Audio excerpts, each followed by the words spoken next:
Friends, hello, welcome back. Hope was having a lovely day. So, we have a few different packs to open today.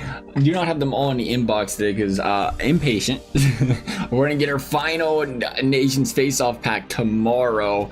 And I'm sitting here, I'm gonna be honest, I'm contemplating, do we want to go for the 86 plus pack? Originally wanted the 86 plus pack, want to get it as quick as possible. Just never really had the time to get around to getting them all. Want to get it as quick as possible because the 86 plus is where it's like, hey, that Jack Hughes is going for 300k. You give me 30 collectibles for an you can go and flip that Jack Hughes and get the Miko. But now I'm starting to wonder, do we want to go for the 485 plus pack? That ends untradeable. The difference is this is a tradable pack. Pretty big deal. And that's why we're just kind of seeing it flood the market too, where I wouldn't be holding on to any of these guys any longer than you need to, because people can consistently just open that pack after pack. And the longer we get by, the closer we get to Wednesday, Thursday, where people may just be logging in and getting the store packs and that's it, and not doing any objectives, the closer we get to where that stuff's just going to crash. But for now, we have this beautiful fantasy hockey player for Nations Face-Offs. It is binding to the account. That's okay. We didn't do our fantasy moments from the previous fantasy hockey release, so we was able to get 4 collectibles there. We had to pay for the other 2, and then we got the 84 overall chance player pack out of the season 3 path. We'll go ahead and see this. What is in this bad boy real quickly? Might be the best player here. We'd like to see a little bit of purple. We're not going to get that. We're going to get a Sean Couturier. More collection stuff. We've been getting pummeled with the 84s. I just like, we have all these 84s and you need an 83 or an 85 to get these collectibles. It's like, dang it. Very unfortunate, but here we go. Not particularly sure. I've heard some Gansels. I've heard some couple players. Should we take a look at the Fantasy Hockey 4 Nations Face-Offs players that are available right now just to get a quick peek? I'm thinking it's a Gensel. I'm trying to think if somebody else is in there. Here's some Fantasy Hockey players. You got the Gensel, you got the Patterson. Patterson wouldn't be terrible either. Line and Mitch Marner. +1 upgrade for each goal scored during the 4 Nations Face-Offs. You really can't go wrong. It's a 90 overall. Again, what's difficult is we have to remember this isn't. I mean, I guess you could say he was playing Sweden or Finland. Maybe you could blow them out, but I'm saying you gotta remember this isn't like playing Latvia or Denmark or something where these guys are gonna pound the goals. It might be difficult for these guys to rake in a lot of goals. You might be happy, in this case where a defender might have been good. You could get a couple goals out of defensemen if they always a 90.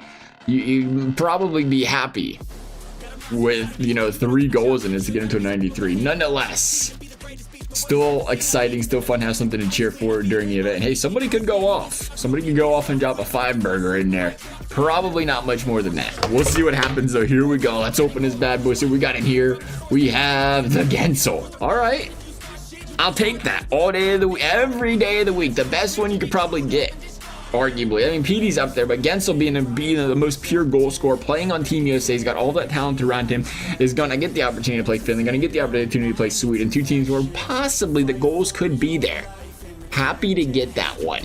All right, so the 86 plus overall pack, we're going in on it. Put 30 collectibles to it. Took us a little bit of time to get to it. We wanted to go 86 plus overall pack versus the 84, 85s and the guaranteed one, because I was just thinking, first of all, I don't think it was ever going to build the Rantanen in that. But I mean, some of these cards are still going for 30, 35k, depending on the time of the day, depending how many people was ripping. I'm thinking about 30, 35k, and you get, again, you take those, you trade those in, and so you can buy the Rantanen, you can buy these players outright on the market for 300, 350k. I mean, I think it's, yeah, you get 5 of them. So you get 5 of them. 35k a pop. Back when it was 40k, it's 200k. But I mean, if you get 35k, 30k a pop for 5 of them, you're 150, 175k. You're almost there to being able to buy that Rantanen, to being able to buy one of these other players. And if you pull a 90 plus, the Jack Hughes of the world, they're still 150, 200k, and all of a sudden, you're swimming in some good coins. So for me, I was like, you know what, it's worth the chance this time. Typically we go with the untradables, but sometimes you gotta go in there and get some guys that are tradable. Build the coin balance up a little bit. You give yourself the flexibility to sell some of these master players and build your team further in other directions. So I was kind of happy to be able to try that this time around, as it is different. Nonetheless, 86 plus overall, 4 Nations Face-Off player. Chances of a 90 plus, we really don't know. I have no idea. I think that'd be one of the cool things that they added to it was like an odds thing on the side like they do in other games. But here we go. Let's see what we can pull out of this bad boy. We got a purple, and it is a Nicholas Mantipalo. It is an 86. It is a Finnish player. Definitely not one of the higher value players, but that is okay. Came out hot with the Jake Gensel, and we'll be happy with that. As for this video, guys, as always, I hope you enjoyed. If you did, I'd appreciate you liking and subscribing. You never have to. Thank you for watching. We'll see you next time.